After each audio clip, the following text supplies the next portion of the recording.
Hello everyone, welcome to this Options Talk 31, which is the first of the year 2021. And everyone knows what happened in 2020, and let's hope 2021 will be much better for everyone in terms of their actual life and the trading life, both.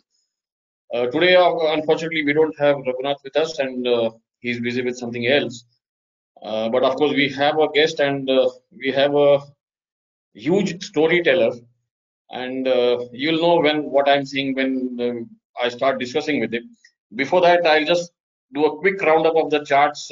Actually, there's nothing to be done because it's still up, up, and up. I had talked about the gap in Bank Nifty futures last time, and that was not. I mean, it was barely filled, and so as long as Bank Nifty is above this gap, which is around 30,950, it is bullish. It can bounce anytime. But at the same time, it has still not been able to cross the previous high. So that is the only point of concern in Bank Nifty. So between 30,900 and 31,000, around 600, this 700 points range is the gap. Of course, below 30,900, it will become weak. In terms of Nifty chart, even if you take the intraday chart, there is nothing to talk about any bearishness. So as long as Nifty is above 13,900, 850, 900, it is bullish. Below 850, 800, definitely there will be some weakness. At the same time, everyone is talking about some correction which is due now. Yes, it is due in terms of the standard oscillators and indicators. It is definitely overbought, but it can remain overbought. So there's no point in preempting, and it's better to follow the price action only. So there is not much to talk about in terms of market. It's still bullish as long as, like I said, Nifty above 13,850 and Bank Nifty above 30,900. It remains a buy on dip. Below that, it will be weak definitely.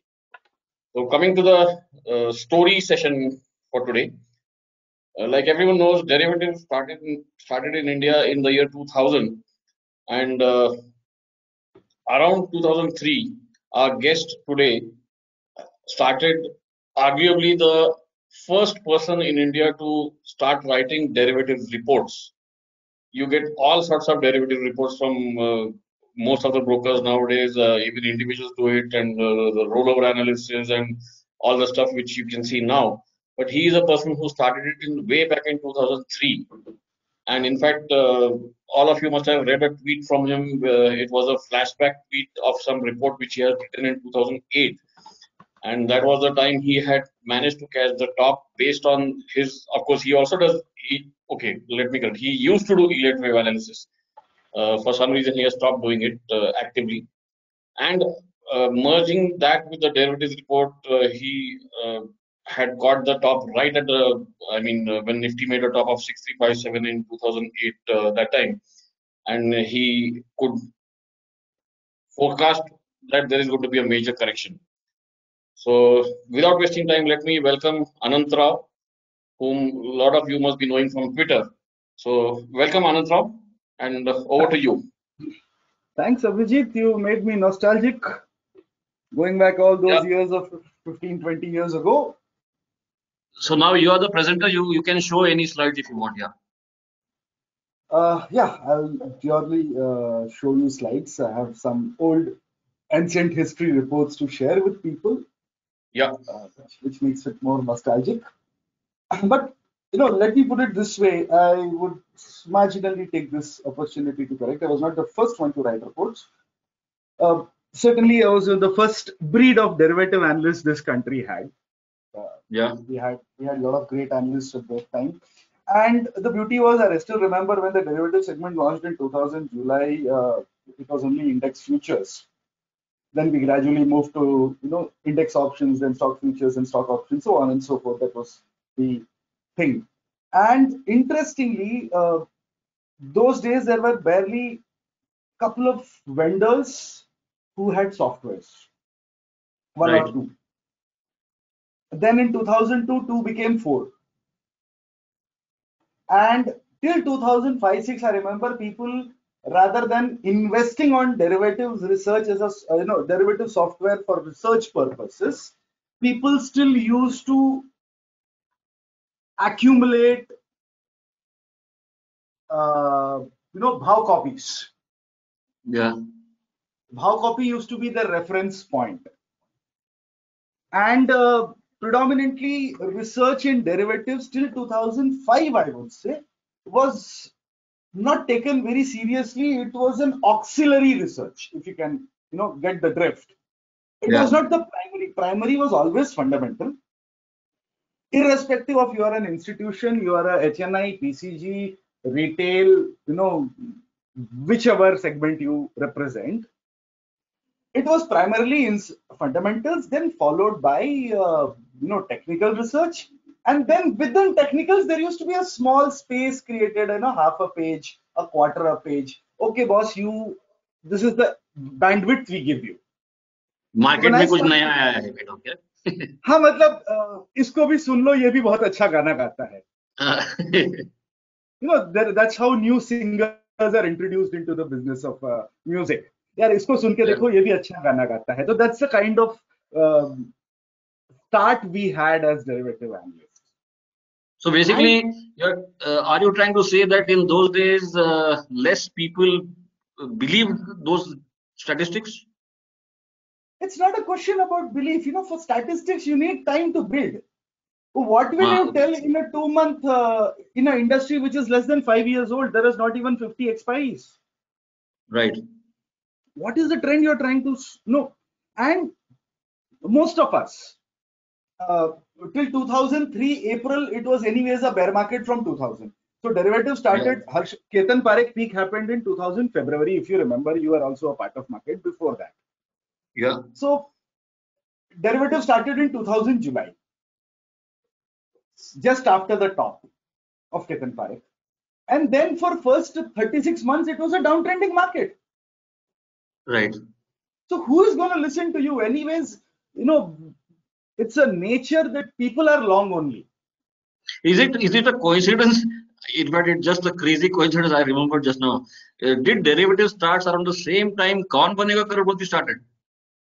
Kaun Banega Crorepati started on 2000 August 15th, the Independence Day.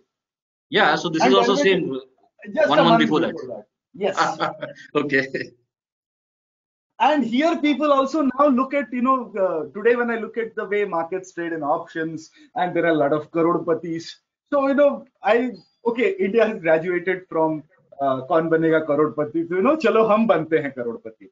So Yeah. that's a good change. Coming to the real thing, derivative research to actually flourish, you needed to have a base data for at least 3 to 5 years.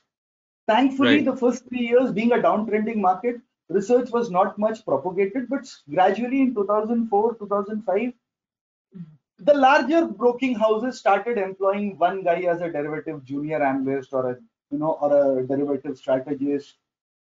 One or those names. We used to be all hardly some 20, 25 derivative analysts in the country in 2000.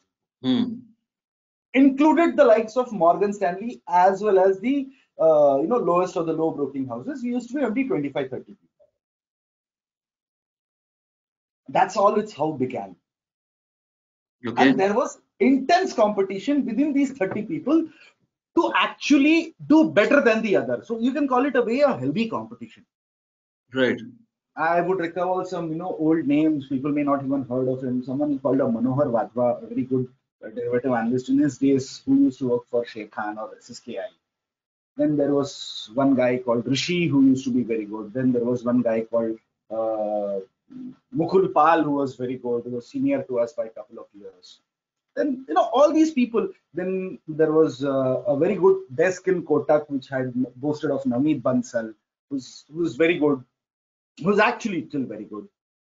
And the basic premise which everyone carried and looked at the markets was purely from the arbitrage point of view. Before derivatives were formally launched in India, AP, we had a full-fledged and flourishing Byaj Badla business, if people may recall. Yes. Now, these were the guys who had learned and honed their skills at Byaj Badla, and they migrated to, and they are all learned people. They migrated very seamlessly from Byaj Badla to the modern day derivatives. Now, I was not a Byaj Badla guy. Right. Because I came at the dawn of the decade, new century. I was 2000, kids of 2000 in the market. So we were more like, we didn't have that hangover of Vyaj Badla, if I may put it that way. And that made us think even more rationally, because, or even more aggressively, to outbid people who were senior to us, come up with better stuff. Okay. And that's how we started getting, I don't find it in my domain, but I did a derivative sectoral report in 2005, 4. I see. Now, how about a sectoral report? By 2004, we had already reached around 120 stocks, or 90 stocks in derivatives.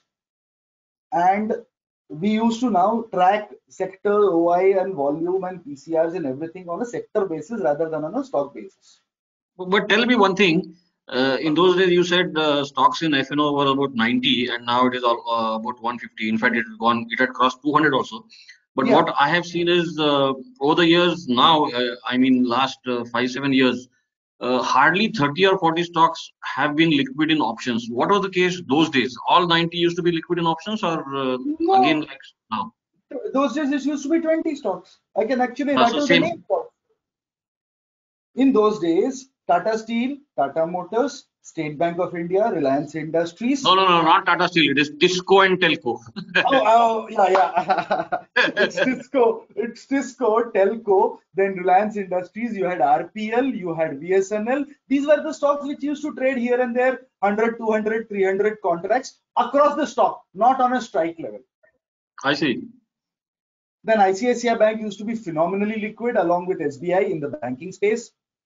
And you will not believe, AP, it used to be really difficult to buy 50 lots of HDFC Bank. Is it? Yeah, it used to be a high impact cost. In options or futures? In futures. क्या बात कर रहे हो? Yes, sir. बाप रे. So those were amazing days. In IT, it was easier to buy a Satyam call option rather than a call option of Infosys. And TCS didn't even exist.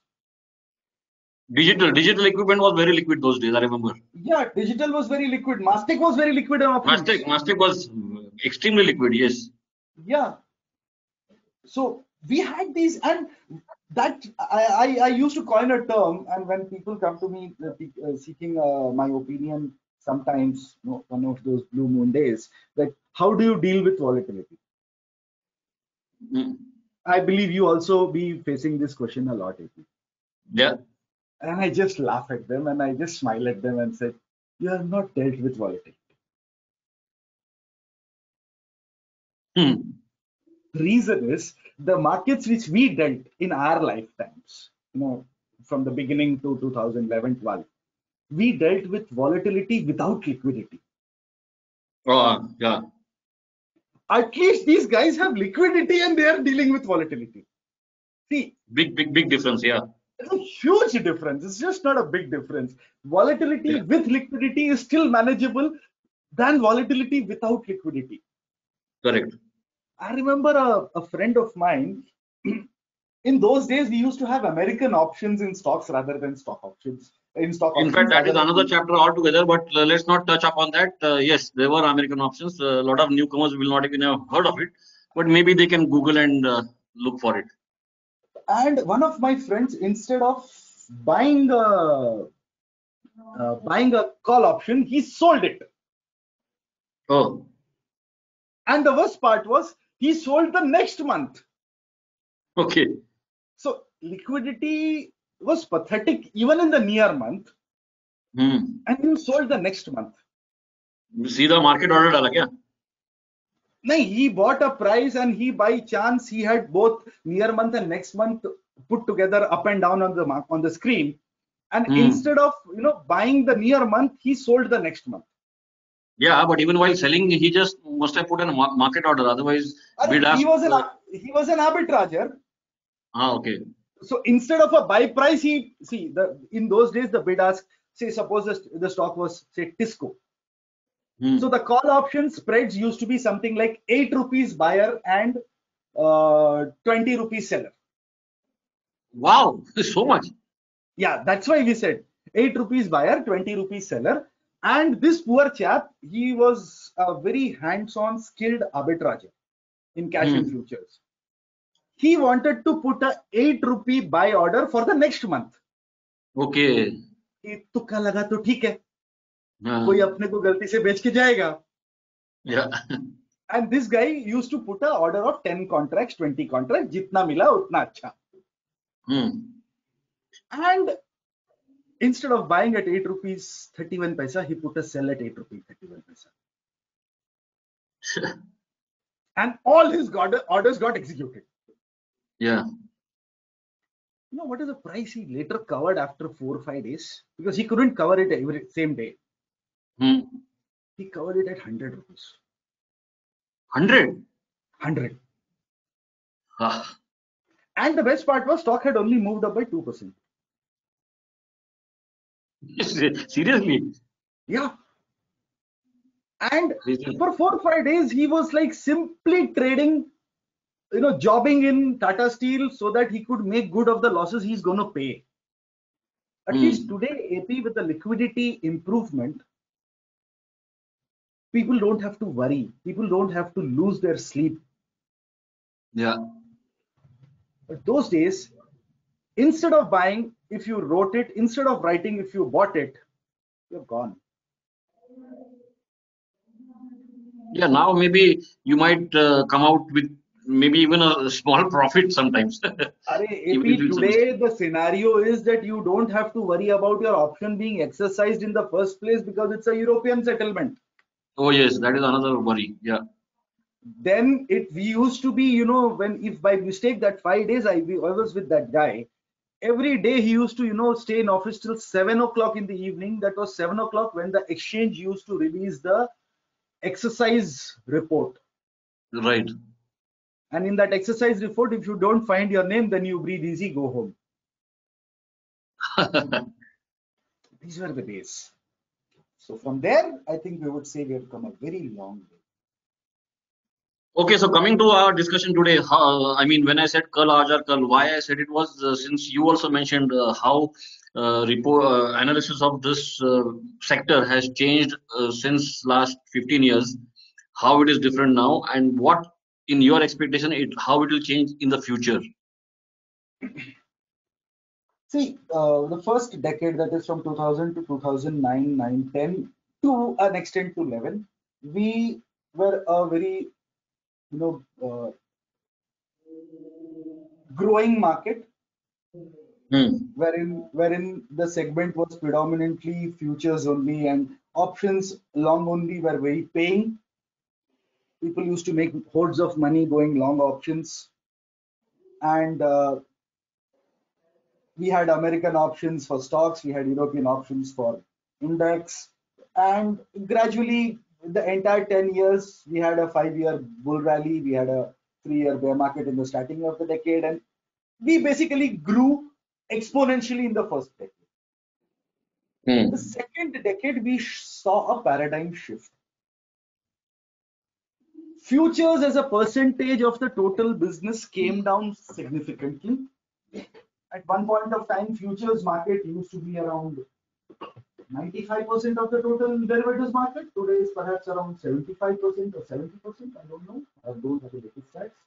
But Hmm. options market, especially after options became index European options, we did see a lot of action picking up in index options. Yeah. Just 1 second. Your voice is a bit giving a sort of an echo. I don't know. Maybe you are a bit away from your microphone. Am I fine now? Am I audible? Yeah, yeah, better, better. So, with index options picking up beautifully in the last decade, now people, I believe, are a lot sorted out that they know their risks because we have seen Brexit, we have seen demonetization, we have seen the currency crisis in 2013, we have seen GST implementation, we have seen the scams. So by and large, people today have a much fairer idea of risk, especially those who have traded between 2010 and 2020 Yes. compared to people who traded between 2000 and 2010. So risk management is much better today. That I have to give it to the people who have been in this for the last 1 decade. Having said Yeah. that, ultimately markets function on very two basic premises irrespective of the asset class you trade. That is greed and fear. Right. They existed 400 years ago when the tulip bubble happened, AP, and they will exist after 400 years when we won't be there. Absolutely. Yeah. So greed and fear are the two basic premises which continue to exist and which will continue to exist. Though as traders we may have evolved, but there is a long way to go. I think that is what we will discover in this next 10 years, the next round of evolution of Indian derivatives market. Okay. So forget those last 10 years, forget those 10 years even before that, and look forward to use those 10, 20 years of experience which you have accumulated to forecast and foresee the risks which may come in your way in the next 10 years. So basically, you're trying to say that whatever one might have learned over the last 5 years, 10 years, he has to keep evolving. He has to learn new things going forward. He can't say that, okay, now I've learned and I can implement this for the next 10 years also. He has to keep Exactly. evolving, right? Exactly. Hmm. And there is no substitute for this. Right. See, today we did not expect the markets to say uh, go to a frenzy of hitting 14,000 or 15,000. But the fact is we are there. Right. Our opinions might differ, but the facts can't be different. Correct.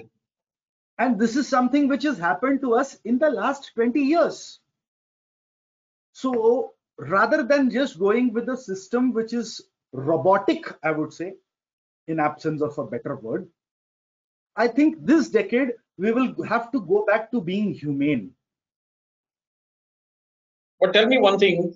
See, I mean, I'm just trying to draw a corollary. If I mean, someone who was trading on the basis of MACD, maybe Hmm. 20 years back. Of course, there were less charting software those days, but maybe 15 years back, MACD is more or less the same now. I mean, there might be some better theories of Hmm. trading on MACD, but the basic MACD remains the same. Hmm. So you feel that that will not be the case in derivatives. It will completely change.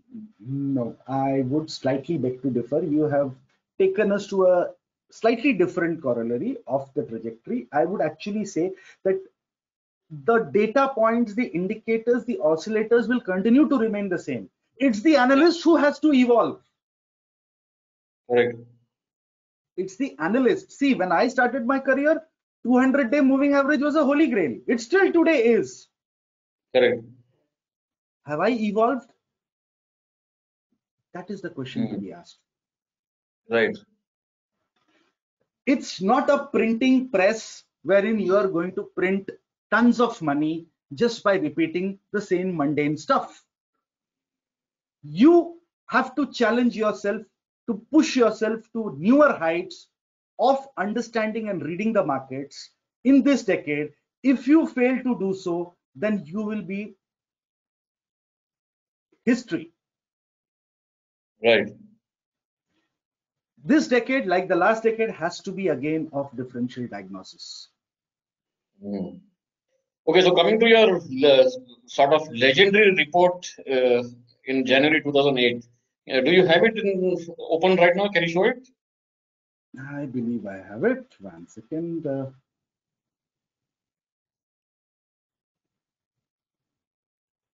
Because I believe, of course, that those days I didn't know you, but I believe that earned you the title of Mandi King or something like that. That's no, all ancient Indian history. So then let's not even go there. Now, this is a archaic report on your screen, if I believe you guys can see it. Yeah, 6357. I remember this number. See the date of the report. It is 9th January 2008. Yeah, exactly the day 6357 was done, is it? Yes, it's on the. Okay. It's delivered in the morning. Now, this is the kind of report we used to have our institutional desk, which was predominantly an FII desk. Hmm. It was an 8-page report. Because it's an institutional report, it has to be kept a bit long. Those were the Yeah. parameters set those days. Now you can see here, this is a derivative and technical report. We had this highlights. And the first line says intraday volatility spiked up as the Nifty spot failed to hold on to the intraday high of 65.7. The index returned all gains that got it into the first hour of the trading day, slipping over 2% from the day's high to post a day low of 622. Now we start with this intraday volatility spiked. Yeah. Not many people used to talk vols. Then you can see the put call ratio decreased marginally from 135 to 135 from 137 on account of slight buildup of calls and marginal unwinding in puts. Nifty ATM implied vol decreased marginally to 29.14. Calls ATM IV were 29.19 and put ATM IV was 29.02. This used to be not heard very clearly, but this was just the highlights. If you go here, you can also see my name. A lot of newcomers will be surprised to see the name Arcom. Yes, Arcom was a very superbly tradable stock in those days in FNO also. RNRL Arcom. We used to have a market review. We used to have a Nifty futures versus futures OI price chart. We used to have the Nifty futures contract-wise OI details. We used to have this small outlook. Especially, we have to be very clear. And you can see on 9th January, the outlook was going forward, the Nifty futures may open on a negative note. However, we expect the Nifty to be volatile and test the support of 6175 in today's session. Because it was a daily report, we had to give it. Then we used to have something called a Nifty option strike OI volume matrix. Now, this is 2008, Abhijit. Yeah. Today, people do it. I can understand. There are softwares, there is a Opstra, there are other players who are equally good. But we used to do it on Excel, AP. I know. How many people would have thought of it? Yeah. You know, all strike wise, what is the OI of that strike, the put OI of the strike, the total OI, the volumes of that strike, call, put, total, the PCR OI, the PCR volume, the IV of the call, IV of the put. These was the kind of matrices we used to identify and show it to our audience. Will you call it ahead of time? Now you are more grounded and to the roots today in markets compared to what I am. Did you see this kind of stuff way back in 2008? No, not at all. And this was all done on Excel because hardly any software could bring in all data in the one format we wanted. I see. And then people, you know what, after we put out this matrix and we were the first in the business to put out this matrix or the earliest in the business to put out this matrix, then the first feedback we got from our sales team was, यार नीचे ना अगर तुम लोग वो उसका chart भी डाल देते तो अच्छा रहता. मतलब ये समझ में नहीं आया लेकिन चार्ट समझ में आ जाएगा. And then some people used to complain, अरे नहीं यार चार्ट मत लगाओ, टेबल ही लगाओ, वो भी अच्छा है. तो then we had a median way, chart भी ले ले, टेबल भी ले ले भाई. People were never happy with what they had. Yeah, that's always the case. And that used to help us improve. And have you seen a strike-wise IV distribution chart in those days, AP? No. I haven't seen nothing of this in those days. This is what we used to do at our desk. Amazing. How implied volatility of Nifty options, calls and puts have been. This is 5300, 5500, 56, 57. The IV is up for 5800. You can see this. This is something not, I don't know whether they do it today because I'm totally out of sync. This is what we used to give it to our audience. Yeah.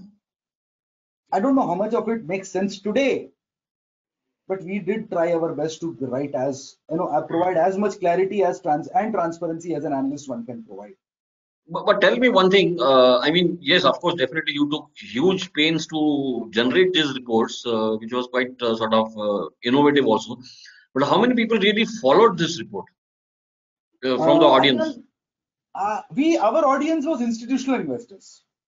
Yeah, I And know, but even the predominant, institutions, they will be the institution also will have human beings, right? I mean, the disbelievers, so to say. uh, actually, you'll be surprised to know that the report was a much bigger success with foreign institutional investors rather than Indian investors. Exactly, that is what I was suspecting.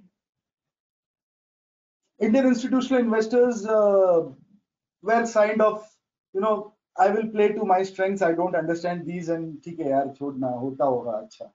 Right. No, remember these stocks? Patel Engineering. There was something called the Mini Nifty, a Bindal Yes, mini Agro. Nifty. Yeah. SR Oil was a futures. Educomp, yeah. Renuka, GBN, United Phosphorus. No, United Phosphorus is the UPL now, right? yeah. And then you have Polaris. Polaris, yeah. Then you can see Suzlon, this Suzlon. Peninsula Land, Yeah. Ispat Industries, IVRCL Infra. These used to be, Arvind Mill. These are the kind of talks, Bhushan Steel, Adlabs Film, Parsonath, Orchid Chemical. You see those names. Yeah. So, In fact, and half of then, those names are not even listed anymore. Listed in the sense, most of them are penny stocks now, right? yeah, and you see here the market wide limit securities in the ban period for the trade date January 9, 2008. So we had Ad Labs in the ban, Aptech, Arvind Mill, Bindal Agro, Bongaigaon Refinery. Remember this name, Epi? Yeah, Bongaigaon BRPL. Refinery? PRPL. Yes. Ha. GMR Infra, Hind Oil Expro, Hotel Leela, IFCI, iSpath, IVR Prime, Nagarjuna Fertilizers, Parsonath, Rajesh Expo. These are all in ban. Yeah. In fact, I remember those days, even VSNL used to be very liquid in options. That was in 2000, 2002 period. Okay, because then, of course, it became Tata Comm. After that, it is Yeah. no longer liquid. Now, in between for 5, 6 years, it was out of FNO. Again, it was reintroduced in 2010. Right. So those were the days when it was to be interesting because predominantly rollover as a concept was OTC. Okay. Now we have to understand, like, say for example, Bindal Agro. I Yeah. was a short. I may have been a short roller for my client who is running an arbitrage position. Okay. Now Bindal Agro as a stock used to be predominantly traded by a couple of Calcutta-based brokers who had almost 60 to 80% of the total open interest. Okay.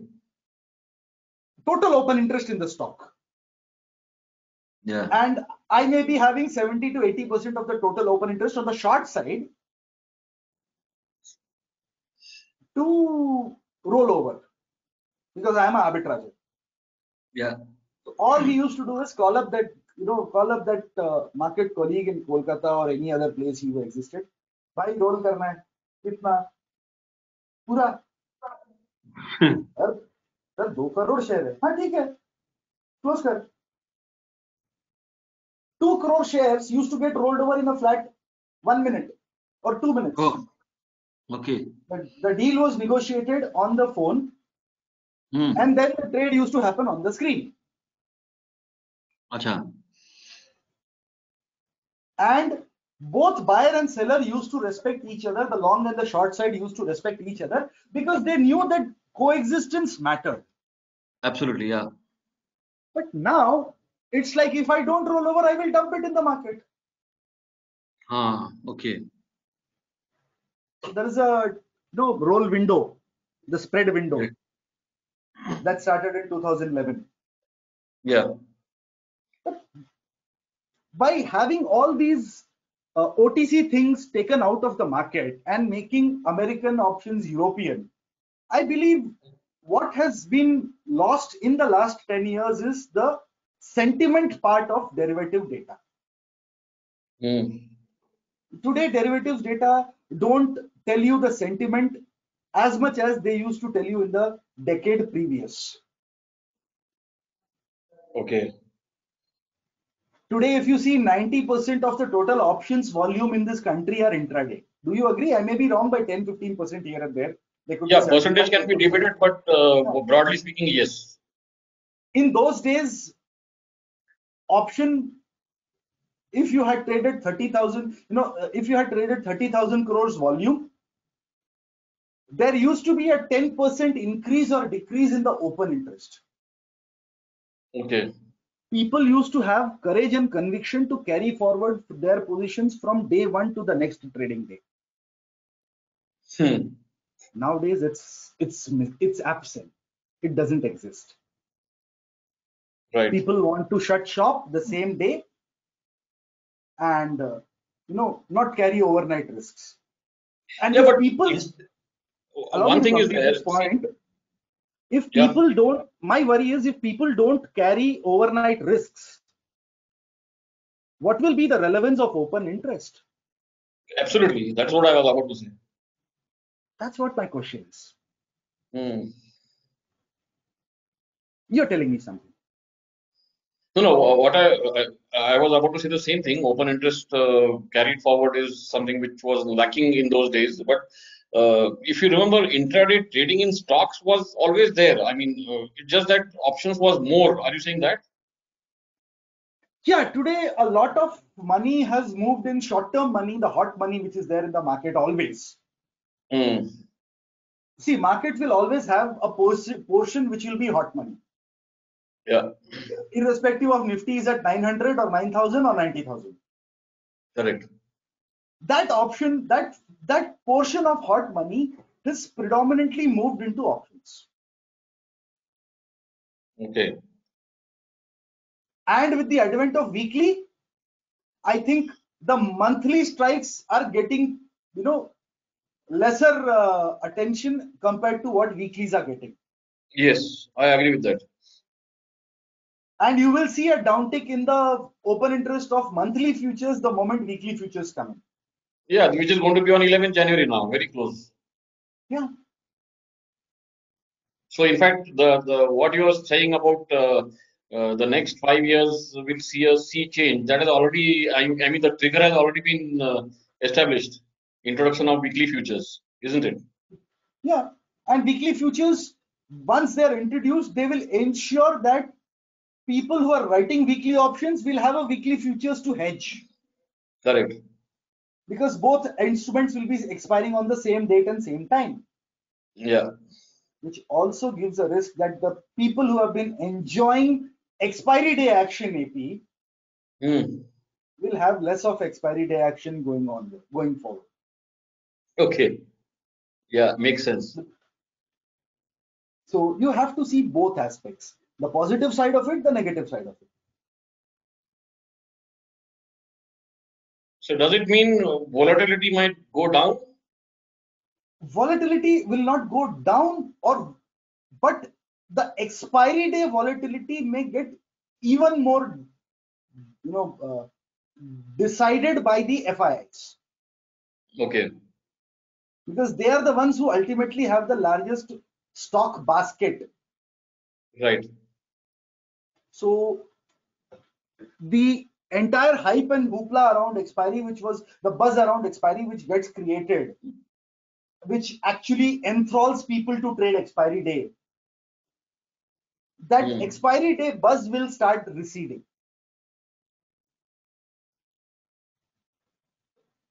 Yeah, so that's going to be a big change from 11th onwards. Yes.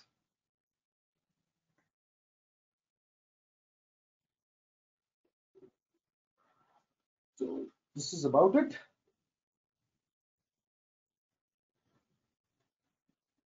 I Yeah, I don't think believe.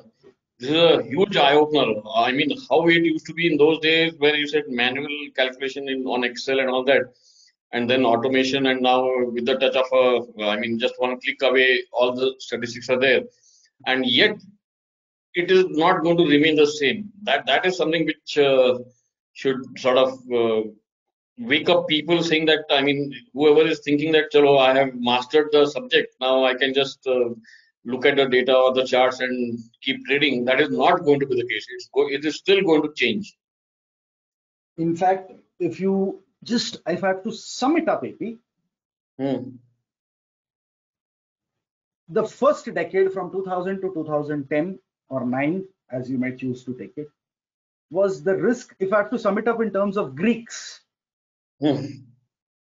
delta and gamma were your biggest threats. Yeah.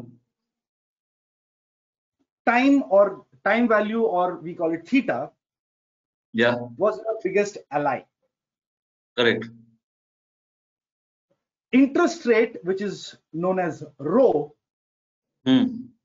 was your biggest advantage. Yeah. Because it remained constant. Correct.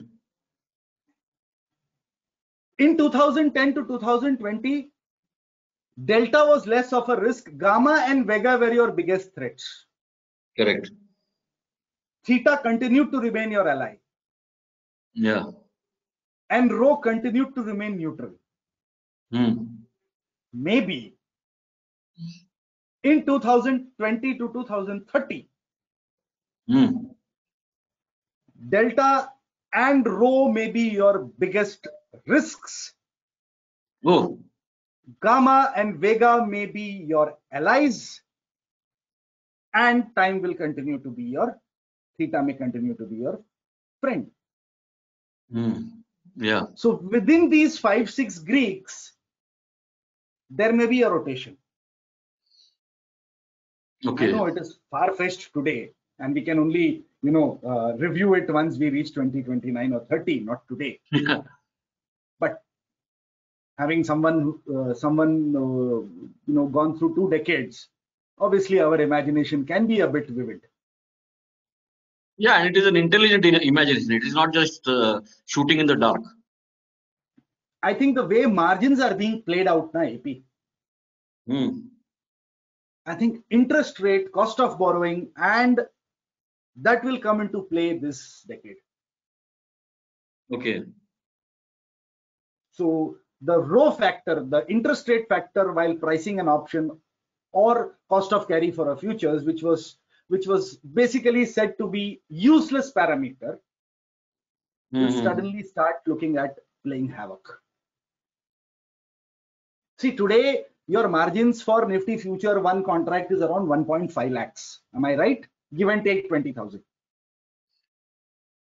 No, Nifty is less, but yeah, of course. I mean, and it keeps changing, so it might. So Nifty is approximately 1.3 or 1.5 lakhs, in that range, one lot. 14,000 is your Nifty, multiplied by 100 shares. 14 lakhs is your value. So you're approximately 12.6 lakhs value, right?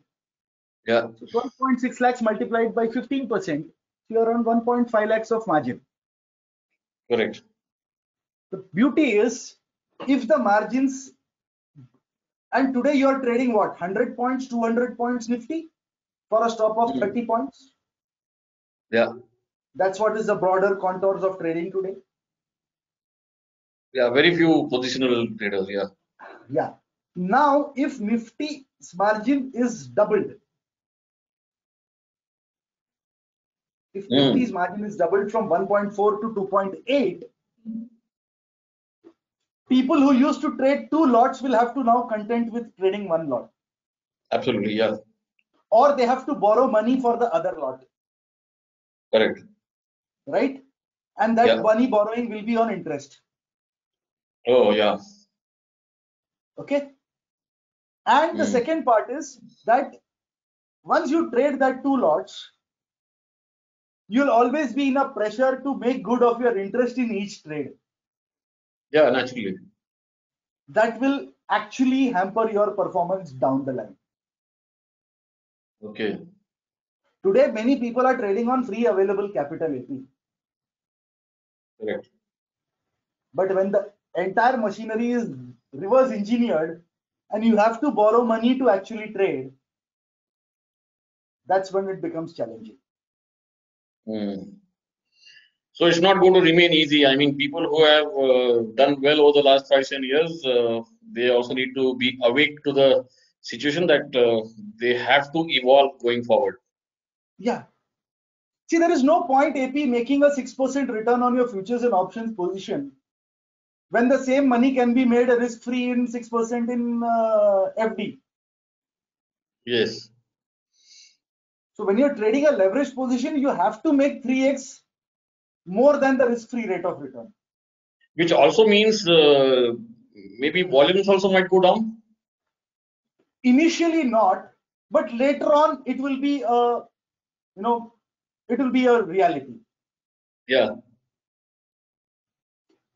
Volumes per se may get offsetted. Institutions may come in to have greater volumes, which may offset the volumes of retail. Yes. That's always a possibility. We never know. Tomorrow the regulators may allow the insurance companies to start trading derivatives. Tomorrow the banks may be allowed to start trading derivatives. Tomorrow the mutual funds may be allowed to participate in a much bigger way in derivatives. So these are unknowns. Correct. And it is bound to happen. See, a company like LIC, which owns approximately 11 or 12% of Infosys, they are qualified to write options on Infosys. Yeah. No, you can't say that they don't know how to trade derivatives. Boss, they are insurance companies at least understand derivatives much better than the average Joe on the street. Absolutely. No offense. Please don't be offended. But no, I know they write options day in and day out. And the problem, AP, is that the day these guys start coming into the options market, the average Joe today who has been making 6% monthly return, what will happen to his monthly returns? Okay. Because he is making his monthly return in an illiquid market. Correct.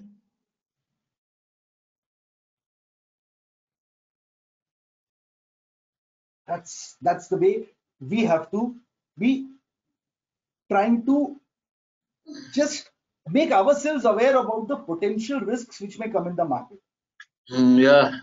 Actually, unfortunately, we have, I think, already finished 40-45 minutes, and with you, it's always the case. I mean, 40 minutes, 40 hours, 40 days also is not enough to hear stories.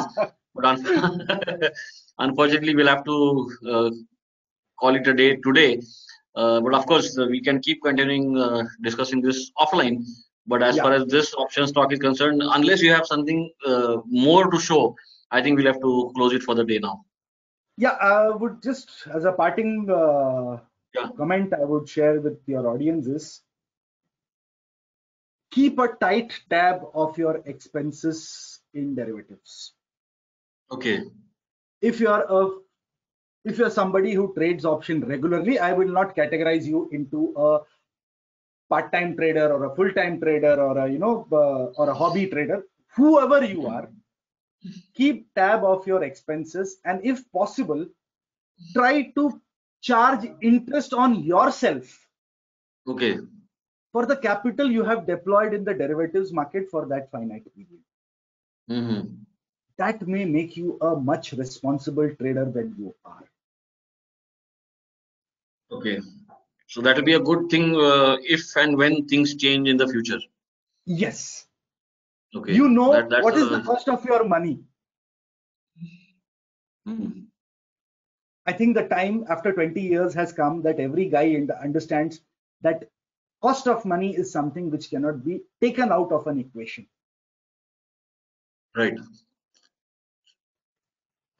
Pleasure talking to you, AP, as always. Yeah, our pleasure also, definitely. And I'm sure the viewers also will love it. And of course, I'm sure they'll ask for more. But unfortunately, 45 minutes is already done. So maybe in some future event. But for now, I thank you very much. And it was a pleasure listening to you as always.